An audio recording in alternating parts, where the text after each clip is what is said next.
Really, really great being up here and seeing you all and joined by our amazing borough president. I want to turn it over to the BP to greet you here in the Bronx. Hello, everyone. Good afternoon. Good afternoon. Buenos tardes a todos. Bienvenidos. Welcome, everyone. It's so good to see you.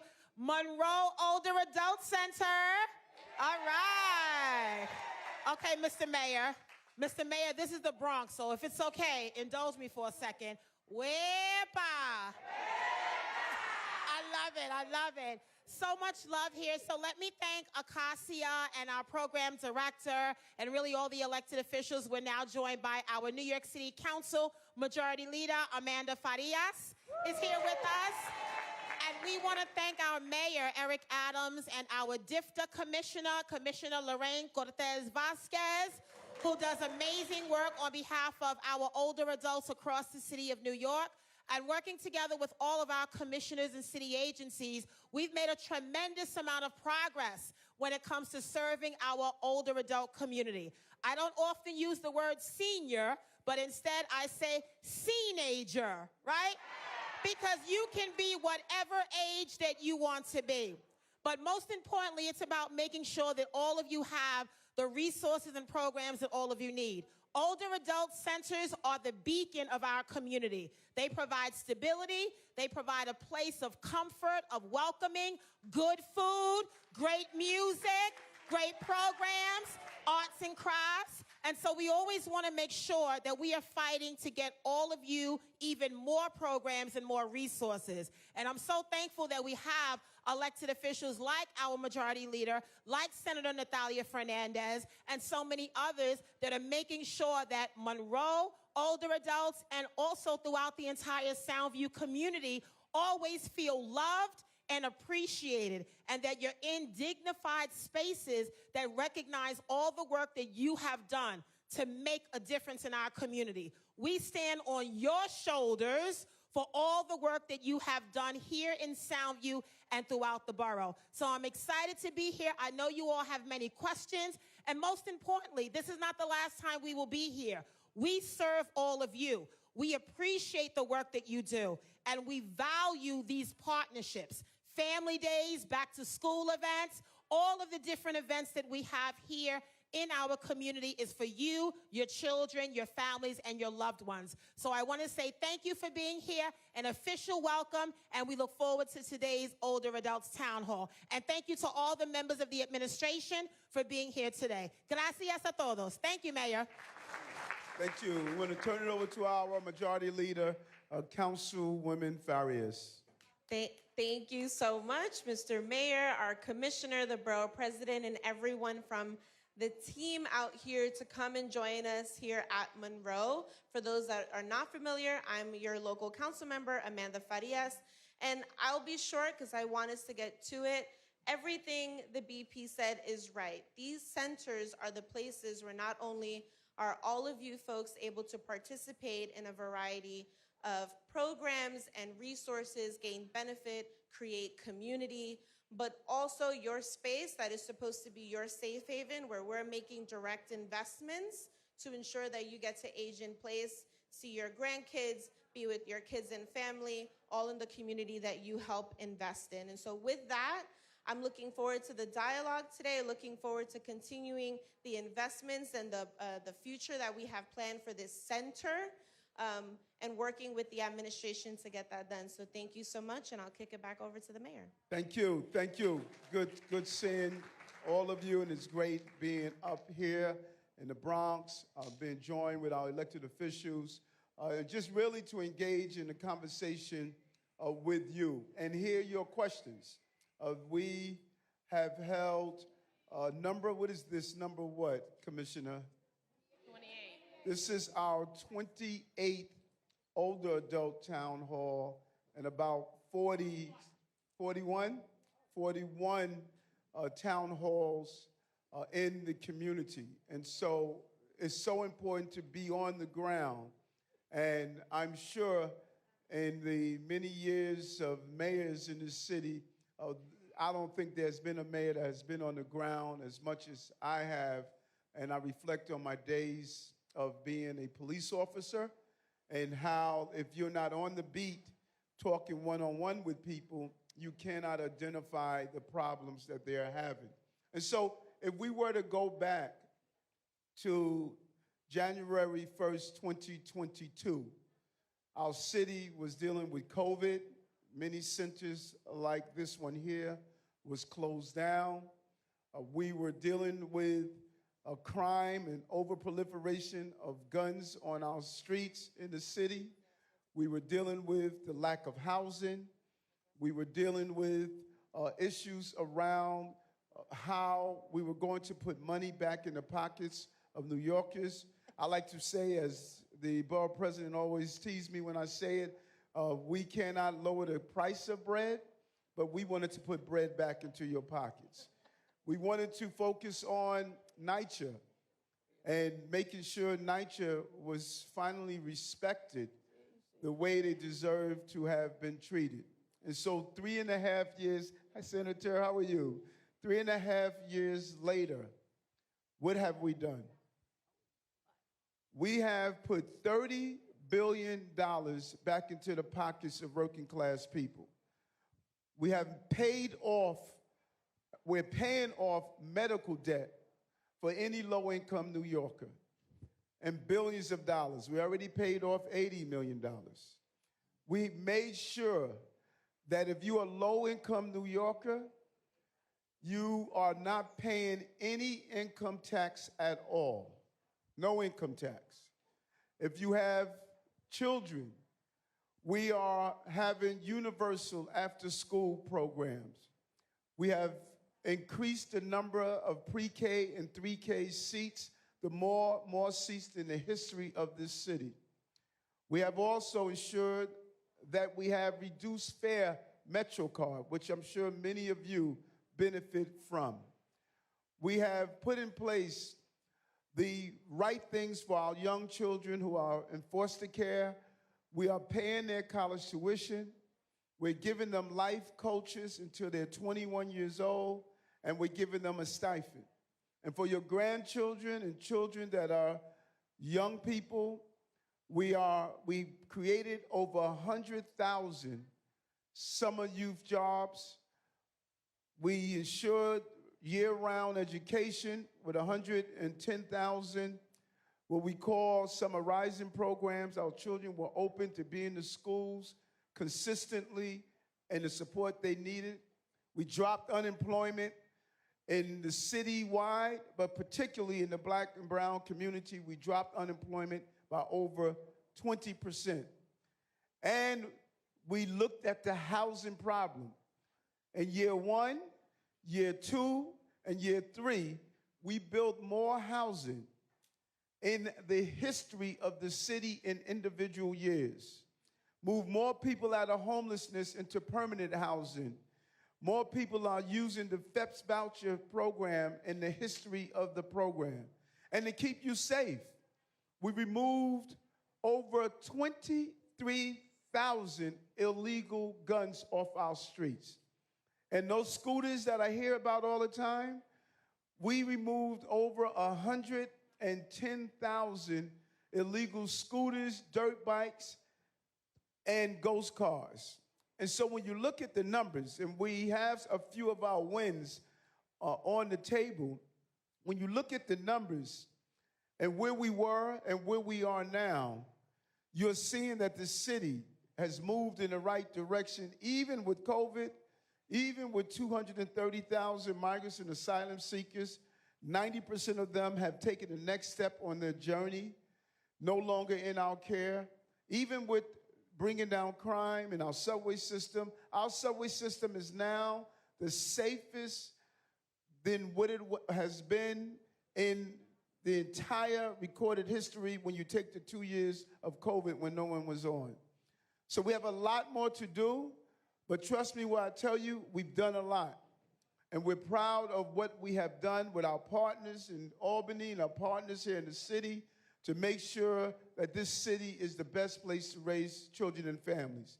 And by holding our town halls like this, our older adults, we get an opportunity to hear from you on what you would like us to do and continue to do as the mayor of the city of New York. I'm proud to be the mayor of this city.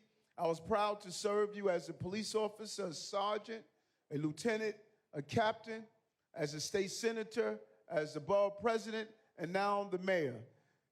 This is what we want to do. So I want to end with this last handout that we gave you. It is in case of emergency. What I found was that when someone has to respond to your house or your home during an emergency, basic information can save a life. And so if you want to fill it out as your name, your emergency contact number and name, your primary care doctor and number, any chronic condition, any allergy, any medication that you're on, and it's a magnetic back. You can put it right on your fridge or anywhere else. So if an emergency first responder come to your home, he could immediately see this information and it's helpful for. I think we have it in Spanish also, don't we? Did we bring? If someone wants one in Spanish, we have it also in Spanish. So I saw the senator came in. I want to give the senator an opportunity to say hello to everyone is here. I'll turn it over to you, okay? Thank you so much. Good afternoon, everyone. Senator Natalia Fernandez, excuse my tardiness, I got caught in the rain. But thank you, Mr. Mayor, for being here today, for updating us on what the city is doing. I know as government officials, a lot of the time we get asked, what are we doing to help improve our city, our neighborhoods? So to have a conversation at 2 o'clock in the afternoon is nice. But thank you so much for bringing us here. Thank you. Great to have you. Well, we're going to turn it over to the tables. How are you? I'm fine. And Good. you? It's an honor to have you here. Thank you. Okay. My name is Elizabeth Bello, and I'm the president of the advisory board. These are our concern, although you did address some of the things that we mentioned here. This is how they feel in the community. They feel unsafe, how the seniors are being scammed, the gun violence in this area, the theft and the robberies, the scooters, using scooters and even using the kids on these scooters when it just should be one person. And that's very dangerous besides them using them to rob us. They're afraid, seniors are afraid to go to the bank because as you know, they're waiting for us to take our money out so they could steal it from us. And basically, that was the main thing on this table, but there's a lot of issues. Yes. So thank you. Thank you. Thank you so much. So I want to turn it over to the inspector, and then Commissioner, can you talk about the whole scam? Good afternoon, everybody. Just let me introduce myself real quick. I'm Deputy Inspector Tian Tong, and I've been the commanding officer for the 4-3 for my 4th day now. So thank you.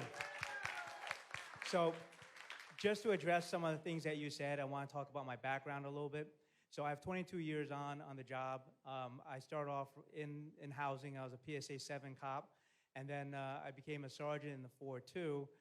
Shortly after that, I went up to the squad. So I worked in the 4-9 squad, 4-7 squad, Financial Crimes Task Force, the Robbery Task Force, and then the NYPD ATF Joint Robbery Task Force.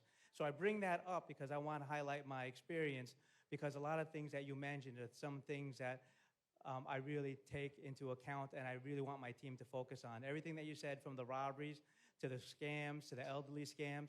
So I speak very closely with the commanding officers for the Central Robbery, Grand Larceny, and the Financial Crimes Task Force. And we're well aware of all the scams that are prevalent in the 4-3, including the gypsy scams where they come and they take off jewelry, the banks where they wait and they take your they wait for your bank cards and they try to take them from you, and they shoulder surf for your PIN numbers. Also the robberies, the grand larcenies, the snatches, we're very well involved in that. Even yesterday, I was out in the field with my PST team and we picked up a live arrest right here at 304 Castle Hill. Minutes after she committed a robbery, we grabbed her live for a phone snatch. So we're very committed to these issues that you're bringing up. And as we roll out, especially with the Q teams, that's going to help us a lot with the quality of life issues as well.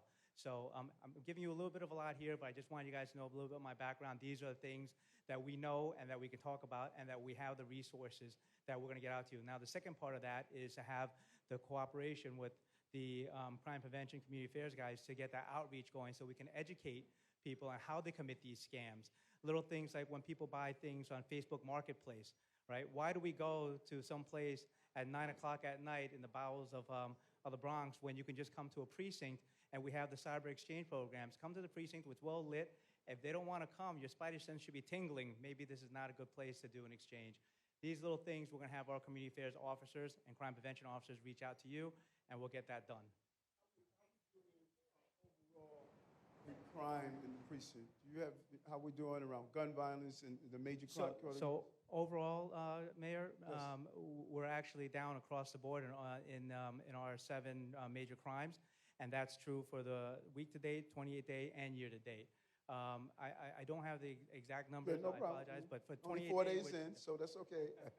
Thank you, sir. Yes. So the reason, what I was asking the inspector, how we doing overall in crime. The way we judge crime in the city is that we look at what's called the 7 major crime categories: robbery, assault, burglary, grand larceny, kidnapping, homicides, manslaughters. That's what the inspectors and the commanding officers, they look at that to determine how well they're doing. And they look at 1 year over the next year. And that's why I was asking, how are we doing? And as the inspector just stated, that we're down in those categories. Now, we want no crime at all, but we like to see how we're trending, and it's about what those 7 major crimes are, and showing a reduction in them is showing that the inspector is deploying his manpower correctly. What we are having a problem with in the Bronx, we're having a problem with youth gangs. That's the problem that we're facing. Too many of our young people have guns. We have partnered with the District Attorney Darcel Clark, and we have taken down several very dangerous gangs. But we've also been proactive with the DYCD, that's our youth agency, where we're getting our young people into summer youth employment, after-school programs, mentorship programs. We're doing all of the things to give our young people an alternative. Because when you look at who's driving the crime, it is many of our young people who are not having alternatives instead of hanging out with gangs, doing things that are wrong. So we're zero focused on that. And I'm with you with the scooters. You know, those darn scooters drive me crazy. Many of them have been used in criminal behavior. I don't know if we have any patterns up here, but they've been used in criminal behavior, snatch and grab, doing robberies. So we know that it's a problem. That's why we have removed 110,000 of illegal scooters, dirt bikes, cars off our streets, because we know that. School is beginning to start, and you're going to notice that you see parents or whoever riding with their kids on one scooter, and these kids don't even have a helmet. If they rent, it's just for one person. It's not for 2 or 3 people. So they should be given some kind of rule where they could be given a summons or something, because they need to be stopped. I mean, that's our future. Our children are our future. Well said, well said. And that's something we will look at, that enforcement. You're 100% correct. Thank you. Now, you're the president of, what was it? President of the advisory board. You need help? So I need to call you Madam President. Not only that. Yes. I have a royal name, Yes. How you doing? How's it going? Good, good. Yeah. So I'm going to ask it in her behalf. So she was just saying that for some of the senior centers, she would like there to be more wheelchair accessibility, such as things as when there are trips with buses and things like that. So how would you go about, maybe buses and wheelchair accessibility coming to senior centers where there be more, you know, more access for people in wheelchairs. Okay, who's answering? Kim? How are you? Hi, everybody. Good to see you. I'm here from the Department of Transportation. Can you ask me that question? Are you asking for curb cuts? So you wanna Greater accessibility. you want Yes. yes. So she's a little shy. So yeah, just in general, just there are buses that come by the senior centers, and you know there are buses that don't have wheelchair accessibility all the time. So just kind of how you would go about increasing that. So I wanna fully understand the question. Are we saying that to get to the center? No. Yes. Yes. We participate. Yes. We give money and stuff like that. Yes. But everybody gets to go on the trip. But us that are in wheelchairs and walkers, we cannot go on the trip because there's no bus for us to take us. And I don't think that's fair for a lot of us seniors in here because they try, and I love the way they treat us up in here because I call it the daycare. Because when we come here during the day, they take care of us, you know, and that's why I call it the daycare. And all of us that are in the wheelchair and walkers, we want to know why there's no buses for us to participate to go. No, great question. Can we talk about that, Commissioner? I didn't know that. So, if you in a she's stating that when they go on field trips and other activities, that if you have a walker or if you have a wheelchair, you're not able to go on those trips. That's not always the case. Some of the Okay. we're gonna do this. All right. I love you too. But some of the vehicles that we have for group trips are accessible and some are not. You're absolutely correct. What I'll look at is see how many of them are accessible and make sure that we have more of them. But right now we have a combination of accessible vehicles and some vehicles are not. So now, are these the vehicles that we are hiring people to do the trip, or are they attached to the centers? So it's a combination, Okay. right? So there's some group transportation that we hire a vendor to do for our older adults, as well as individual trips, right? And those, if you request it, or even if it's for a group trip, we make every effort to make sure it's an accessible vehicle. However, there are some that are not.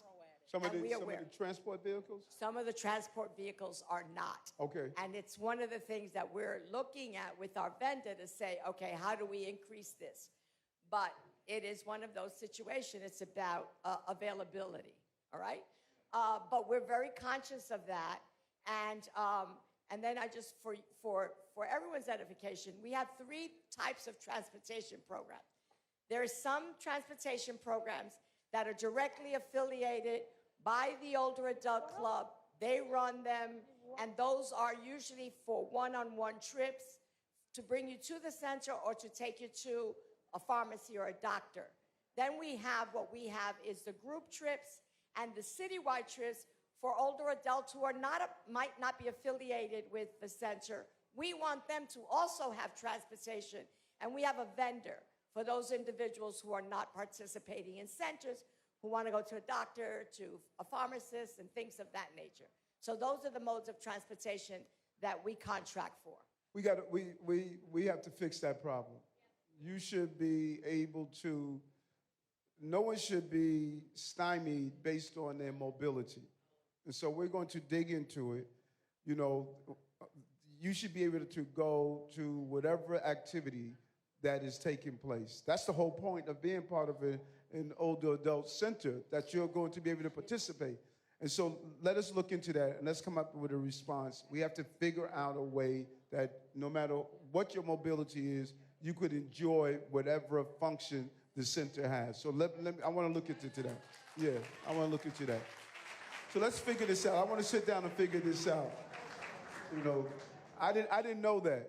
I didn't know that, you know, that you your mobility prevents you from participating in activities. That can't happen. We have to allocate. Holiday Hills yesterday, Uh, and we could not go. You know, it bothers us that they had a wonderful time, but we're here and we didn't get to participate. no, that's no good. Okay, all right, Commissioner, we have to sit. Yeah, we have to Got sit it. down. Even if it Got it. means allocating some resources to do it, because you should be able to participate in everything that the center is doing. Mobility cannot be a way to prevent you from enjoying the center. I'm glad you raised that question. You know, we're gonna solve that. She's shy. Look, come on, you're gonna be all right. How are you, ma'am? Hello. Mi pregunta es, ¿cómo nosotros podemos cambiar cuando tenemos una situación como en los alrededores de donde yo vivo? Hay un negocio que está abierto 24 horas y como ustedes pueden saber, siempre hay entra y salida de personas que usan narcóticos y se meten en los buildings. Yo vivo en housing. Ya ustedes saben que vivir en housing a veces hay housing que siempre hay gente que entran y salen que no viven ahí. Y uno siempre está preocupado. Son muchos años anteriores, una bala entró por mi cuarto, en el cuarto donde dormían mis niños, y gracias a Dios no pasó nada, pero uno siempre vive con esa preocupación. So I ask her, is it the store? Does she believe something illegal is happening in the store? Bueno, en el negocio, ¿usted piensa que algo ilegal está ocurriendo en el negocio? This is what they wrote.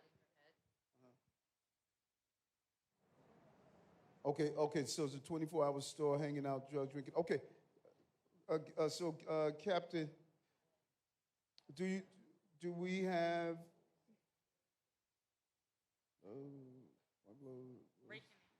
goes down Ranson?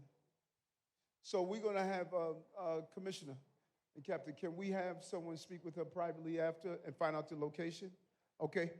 Oh, Okay. let her know where we. Your Honor, if I can. She basically was stating that the 24-hour store at Rosedale and Renson, there's a lot of hanging out going on there by the youth, and they're using drugs, they're drinking, and on occasion, they try to get into the complex on a regular basis, and she's in fear for herself and the residents because this goes on all the time at night, and she was looking for some kind of assistance with Got it. Okay. Let her know we're going to have the community affairs officer and the inspector look at that location, okay? All right. We don't want you to live in fear in your community.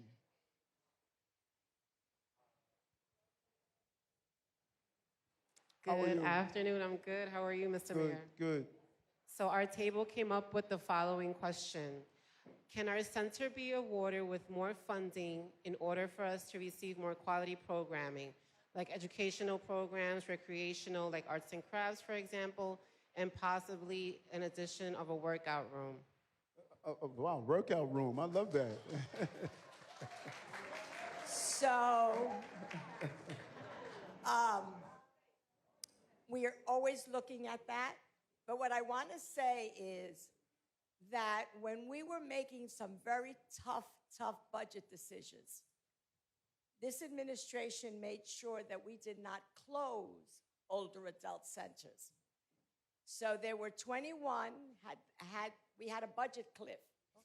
And had that budget cliff not been addressed, thank you, City Council, thank you, Mayor, we would have had, I think it was 21 or 24, Ryan will keep me honest on the numbers, centers closed. So we did not close any older adult center. We have 308 before, we have 308 now. We're always looking at how do we allocate dollars across centers, money that one center is not using, we give to another center, and we're doing that with more regularity. So it's something that we look at. We always know that the needs outpace the ability to fund. Si quieres te lo digo en español, pero yo creo que cogiste la respuesta. Sí, es importante. No podemos a este momento, pero sí salvamos 24 centros de envejecientes porque este alcalde y este concilio hizo una decisión que no iban a cortar ningún programa para personas mayores. Now, so I thank you, Commissioner. Where would you put the workout room? Where would you like to have it? Is there space here? So there's a.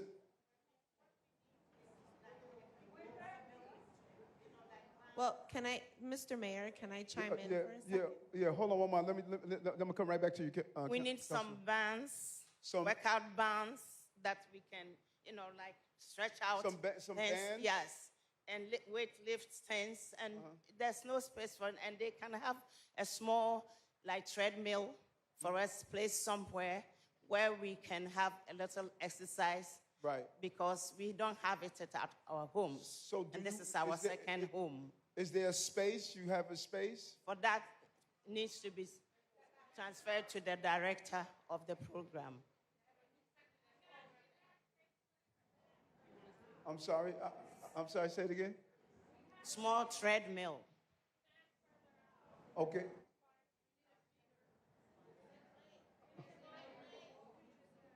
Oh, you need a bigger place. Okay. So let's do this. First, I want to let the councilwoman. She wanted to ask something. Then I want to add. Go ahead, councilwoman. Well, I really wanted to chime in. I think what folks are bringing up is that there has been a capital plan in looking to expand this space, and with some of the funding that was cut previously, we had to stop some of the work here, and that included an updated, renovated kitchen, some of the programmatic rooms, looking out back here, as people were saying, we can probably get some mats outside if we could expand backwards. So I think obviously we can continue the conversations on the funding front, and I'm sure other folks that will chime in, but there are goals on expanding this space, both for the senior side, but also for the youth side, and renovating that playground in the back. Got it. So we need long-term and short-term. Long-term and short-term, okay? The long-term is what the councilwoman was just stating about expansion, finding the capital dollars. One of the problems we're having in the city is that NYCHA has an $88 billion capital problem. That's a lot of money. We were the first administration that included NYCHA in our housing plan. NYCHA has always been ignored in the housing plan. We said, no, we are going to include NYCHA in it. So let's deal with some short-term things. Because you mentioned that you wanted to get exercise equipment, bands, and other older adult-friendly lightweights. So what I'm going to do, I'm going to find a sponsor that is going to give you some equipment that you can do. Because to exercise, you don't need, you can move these tables to the side and do your own exercise classes. So we're going to find you a sponsor that will give you bands, that will give you lightweight, some of the things that can help you movement and moving so that you can continue to enjoy a quality way of life. So we're going to connect with you, and I'm going to put someone in contact with you that is going to assist in buying some of those basic equipment that you want to do, okay? So you can start exercising now, all right? Yes. Thank you, Mayor. And speaking about NYCHA, so my team here and many older adults want to age in place, but do need assistance with NYCHA repairs. What is the city expanding to help seniors live independently? Get more for me. Tell me. Tell me more. Their NYCHA repairs are being delayed, and they would like to. Do I have anyone here from NYCHA?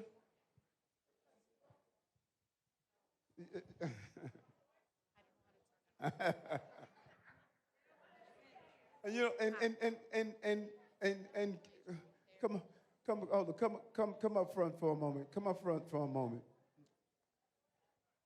Hold on, folks, because we do a lot of NYCHA events.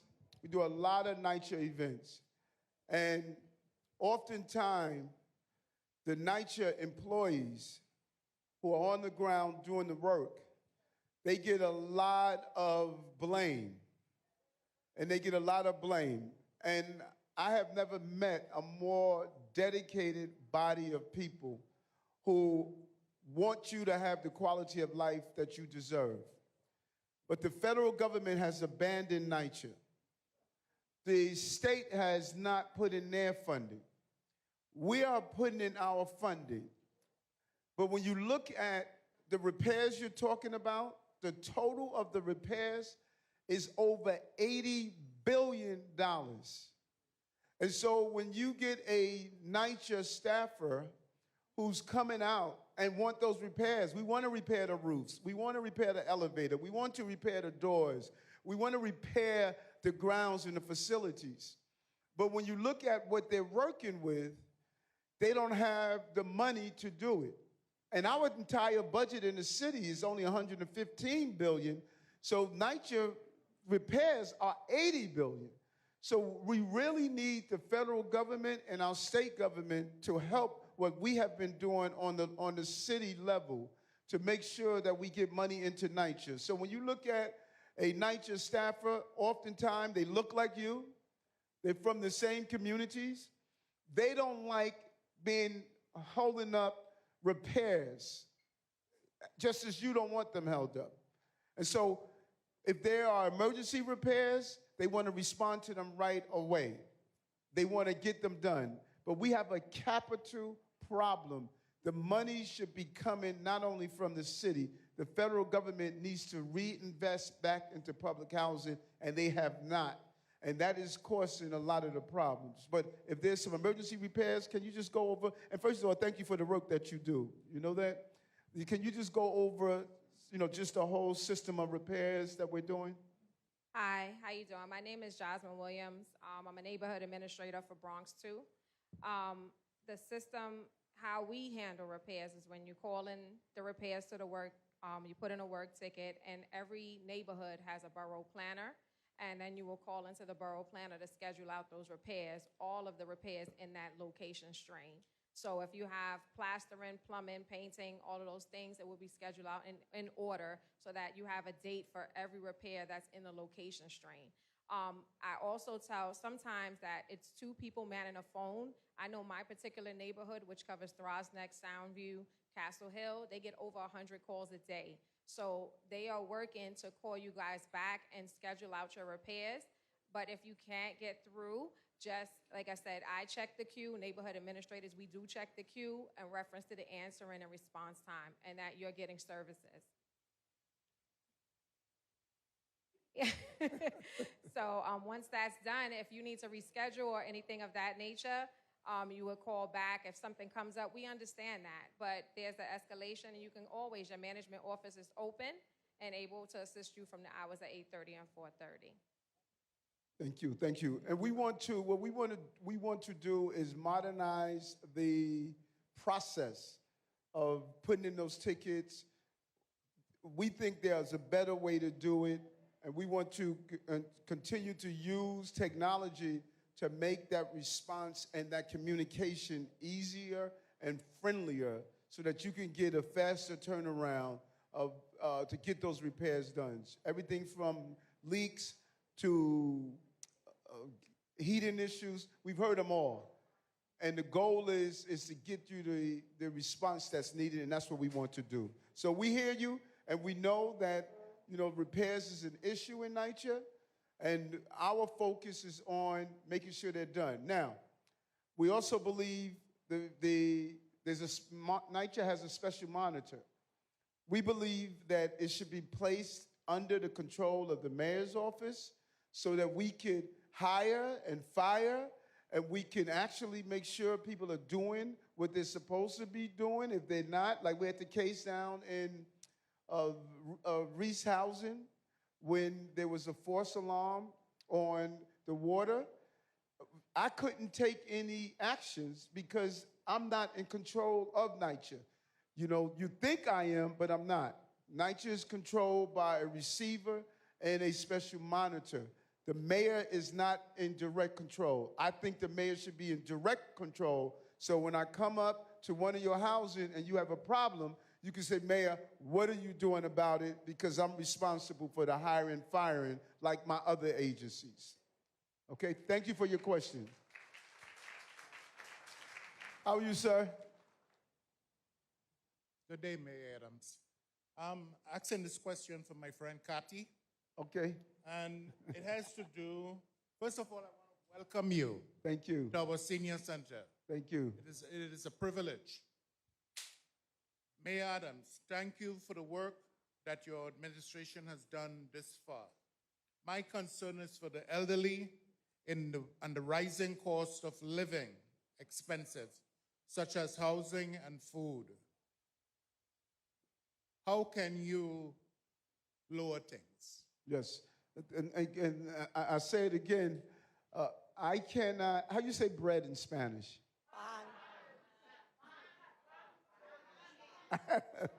You know, I can't lower the cost of the price of bread. That's outside of my control. But as I said, I need, as the mayor, to put bread back in your pockets. I need to use government and figure out ways, how do I put money back in your pockets? And that's what I have done from 2022. With dinero. I'll put dinero back in your pockets. We put $30 billion back in your pockets. So let's think about it for a moment. NYCHA, you no longer pay high-speed broadband. We pick up that cost now.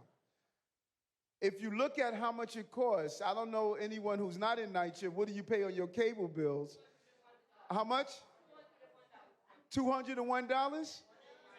Huh? $189. So think about this. You in NYCHA, we're now picking up every month $189 that you no longer have to spend. That's real money. And if you are a low income, we're picking up your MetroCard payments. And if you're dealing with a medical crisis, we are excusing your medical debt. And if you are a low-income New Yorker, you're not paying any more income taxes. So when you start adding $189 a month, your MetroCard, let's say it's $40 a month. Let's say your income tax, you're not paying it anymore. That's a couple of $1,000. When you start doing the math, you understand that this mayor has found a creative way with his power to put money right back into your pocket. That's what you want from your mayor. You don't want your mayor to promise you things that they can't deliver. You want mayors to promise you things that he can deliver. So if we don't take anything else that I put back in your pocket, just the mere fact if you're NYCHA, you're not paying $189 a month to watch me on New York One telling my story. So that's what I want you to really understand. How do I make life affordable for you? I looked at what powers I have and say, let's start putting money back into the pockets.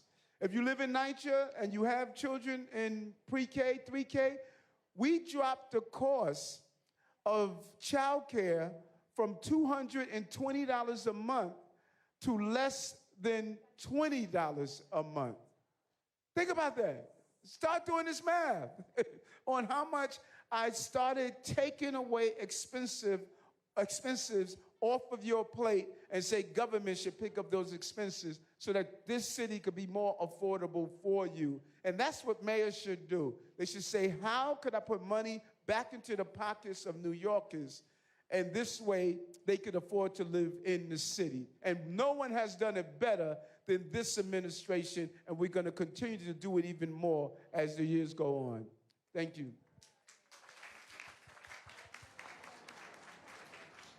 Good afternoon. How are you?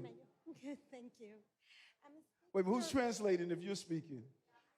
Okay. I'm speaking. Oh. Yeah. Okay, okay.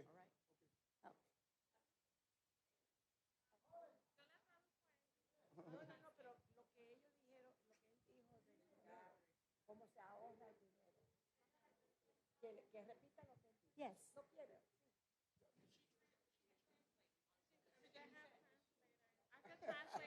Okay. Yes. I'm speaking on behalf of Maria Cepeda. And she's particularly worried about walking around in her neighborhood here in the Bronx. Shootings and crime are increasing, and she basically feels unsafe, and she needs more police presence. We understand this is a recurring question. Thank you. Public safety is everything. And public safety is everything, and you're right, and you can't live in fear. And I don't want you living in fear. That's why I will never defund our police department. I will make sure you have police officers who are doing the job to keep you safe. And what Commissioner Stewart has done has been amazing around finding ways to ensure that our older adults are safe. Commissioner, why don't you go into some of the programs that you're doing and the fraud one that you're doing? Good afternoon. The mayor and I have been doing this for 41 years. He's older than me, but we know what we're doing. Public safety. We could sit here and tell you crime is down. We could sit here and tell you numbers. We could tell you stats. But our main objective is that you feel safe. Police Commissioner Tisch put over 1,500 Q teams out all over the city. We have mobile field forces that Commissioner Tisch put out in our neighborhoods. Sometimes you might not see cops, but they are there. And crime is down. But if you don't feel safe, that means we have to do a better job. So you can tell me where the problem is afterwards, and we'll make sure that we take care of it. When I first came, February 28th, 22, the mayor tasked me and Commissioner Vasquez to make sure our older adults are taken care of. I'm not too far from one of these seats, so I'll be here soon. But we put a police officer, a community affairs officer, in every precinct for older adults. Our community affairs officer is Officer Smith Sands. Do you know her? If you don't, you better know her after this meeting, because she'll be taking care of any complaints you have, any problems you might have. We also put a community affairs officer for older adults in each PSA.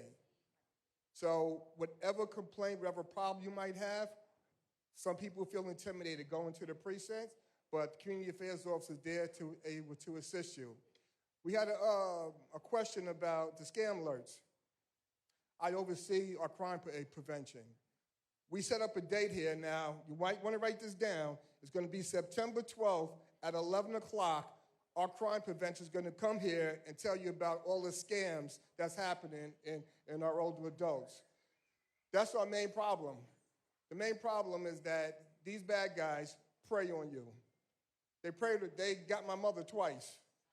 So we know while they're out there doing their job, trying to get your hard-earned money, we have to make sure that you're educated on how these crimes are definitely happening. We also did approximately 1,000 scam alerts crowns on older adults' homes, and we know we might have skipped this one, but we'll be back on September 12th at 11 o'clock.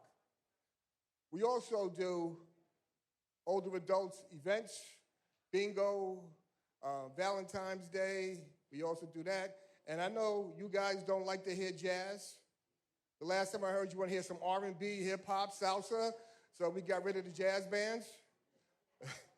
We also do our self-defense classes for our older adults.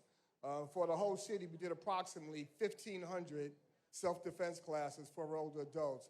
So we are aware of what the crimes are happening in our neighborhoods, and we also want you to know that we're taking care of our youth. Before I came here, we had just basketball we were doing with our kids. We have an aviation program. We have a harbor program. We have a real estate license program for our kids. The police department oversees probably 25,000 kids that we now deal with. Our kids are doing fantastic, and that's the shoulders they're riding on, the Jew who paved the way. So any questions you might have after this, see Police Officer Smith Sands, get her number, and we'll definitely help you. Thank you. Thank you. Thank you.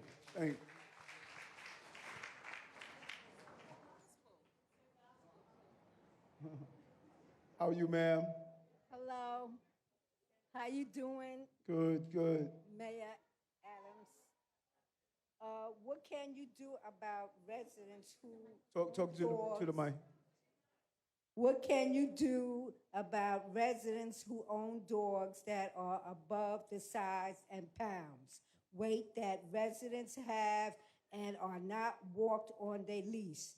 In addition, their poop is not picked up. And most important, we need cameras in the area. Yeah, I hate stepping in someone else's crap, you know? Talk to me, Nigel. What do we do? How does one report it? And what do we do to ensure that we're enforcing the pooper scooper law? So we follow and enforce the NYCHA pet policy. Any dog, if they report it to the office, we call a resident in. We give them ample time to remove the dog. We do a check, and if not, the folder is sent down. Okay. So you heard that. So there's a process. What do? They call the office? They can come in, they can call, they can report it, and we will follow up. Okay. They don't have to tell their name when they report it, do they? They really do not. Okay. So you have that, ma'am. So you could report it. NYCHA would do an investigation, give them ample time to remove it. You have?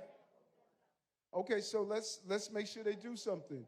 You know, you always have to inspect what you expect. So is there a number that's called? Sure, I can follow up. Okay, so we'll follow up and find out what's going on with that dog, okay? Okay. Yes.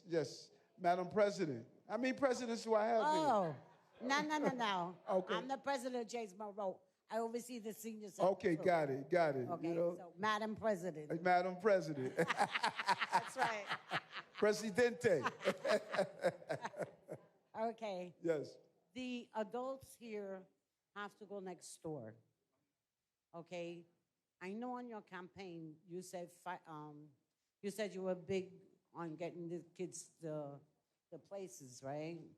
But I was told that $6.5 million was taken back, and I would like to know if that's going to be restored here.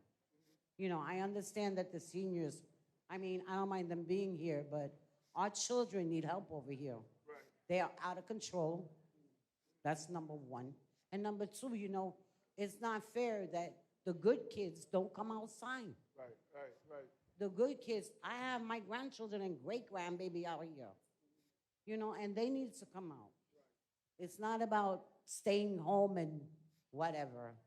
You know, I mean, the summer youth was good. They both had to work. You know, they both want to go to a trade school, you know, but it's not fair. Well said. Okay, two things. And I thank you for coming, and I know you're exhausted because I see it in your eyes, your bag's under your eyes. Okay, two things. One, hold on, mic for a moment. Did your grandchildren participate in the summer youth program? Yes, they did, the SYEP. Okay, excellent. And they were also, how old are they, by the way? One is 24, and during COVID, the college online did not work. Got it. That did not work. Got it. He was being driven down there and taking the ferry, Got it. which was excellent. And then he got a shuttle bus. So I want to find out. I know we had to do what's called pegs, and they had to move around capital dollars. And I'm going to speak with the person who was in charge of our budget, and the councilwoman alluded to it also, and find out exactly what was the. You said it was 6.5 million? Yeah, so just for context, it's $6 million that was removed, that was defunded from their capital plan. And this was in FY23. So we've attempted the last 2 budget cycles to try to get OMB to put it back on the capital plan for this development. Got it. And it was going to be used for what?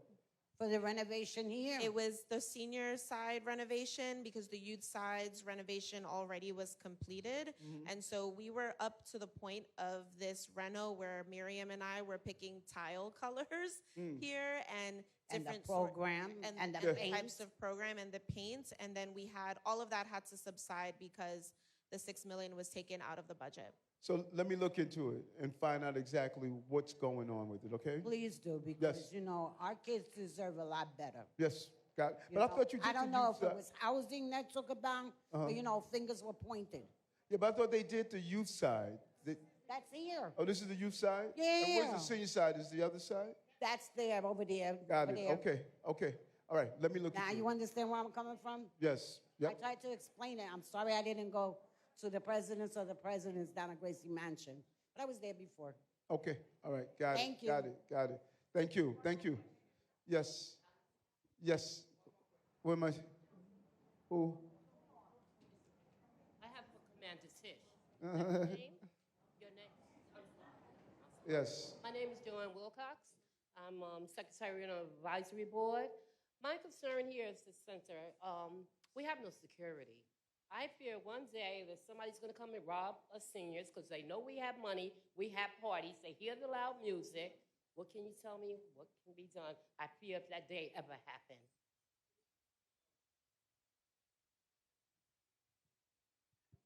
Just so I understand the question, you're talking about security to this facility here?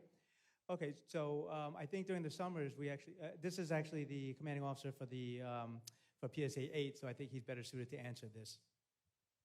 Captain, Good can you afternoon, also everybody. distinguish the difference between the 43rd precinct and the PSA? Sure, yeah. So Inspector Tien Tong is in charge of all of the 4-3. I'm in charge of the housing developments within the confines of the 4-3, the 4-5, and the 4-7. As far as that goes, my community affairs is always around. We can send them over. Also, starting on this Monday coming up, I'll have my Q teams, which will be working a majority of the day. The first crew will come in early, around 8 a.m. The second one will come in later and work into the night. So we can absolutely work that out so that we have somebody here when you guys are doing that. Thank you very This much. is when what she said when she has events, when there's a party. Right. Okay. Yeah. Okay. I like that. So you're partying. There was something you said. Does everyone know what the Q teams are? Okay, the Q teams are our quality of life teams. That's what the captain was just talking about. They're going to go out and look abandoned cars, loud music playing, littering, some of the other complaints that some of the store loitering. They're going to go and look at those things that are making you feel unsafe. We drop down the crime numbers, but we want to match it with you feeling safe in the process. And that's what the Q teams are going to be doing. 1,500 officers spread out to different precincts, and they're going to make sure that these, nagging quality of life issues are going to be addressed. And that's what the captain was talking about. Okay, I got to bounce.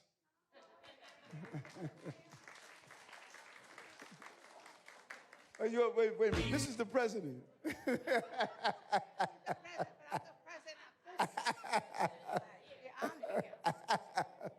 Let me start in the war. We're going to fight here. Go ahead, Madam President, too.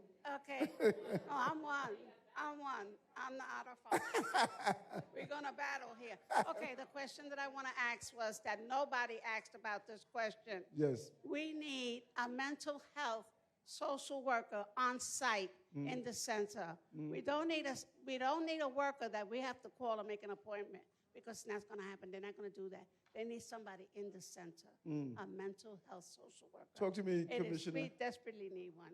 Yeah. Okay, and then And the we should other do, question. like, you know how we have teen space for young people using So, social yes. media? We should think about doing that. So we have 88 mental health sites. Are you one of the mental health sites here? Okay.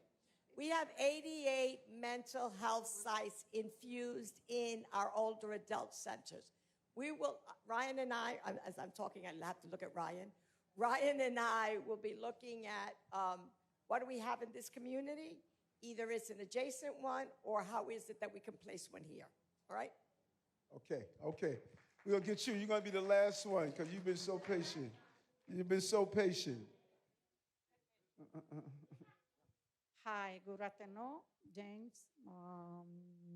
Sorry, Eric James. My name is Leonor Pacheco. I'm the senior in the James Monroe. I would like to, sorry for my English.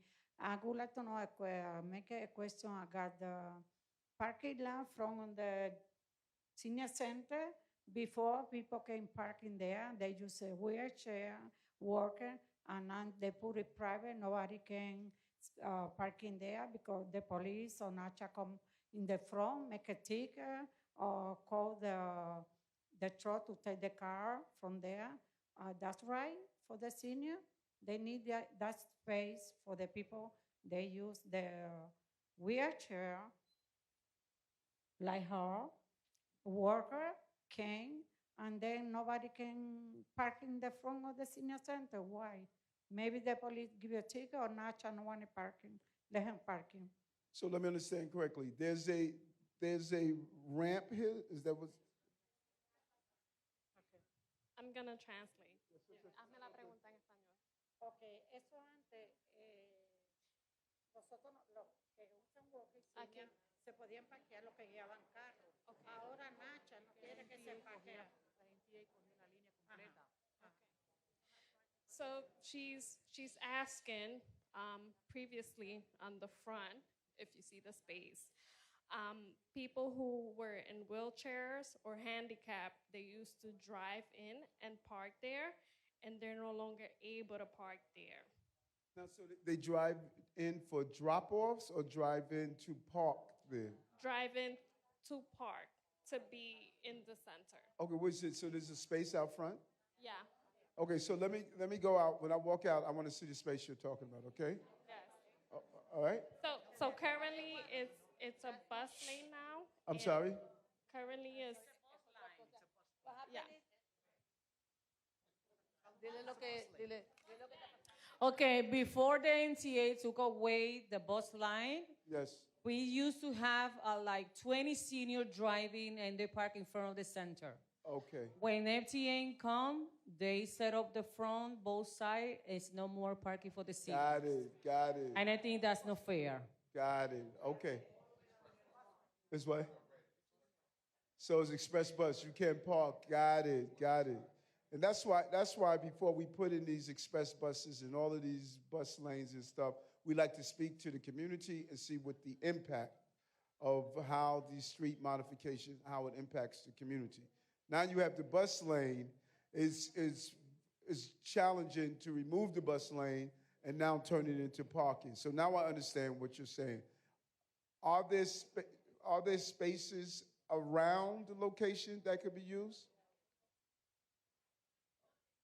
Yeah, okay, all right. We have to look at that. I'm not sure how we're going to be able to rectify it. Okay, listen, thank you so much. Have an enjoyable rest of your summer.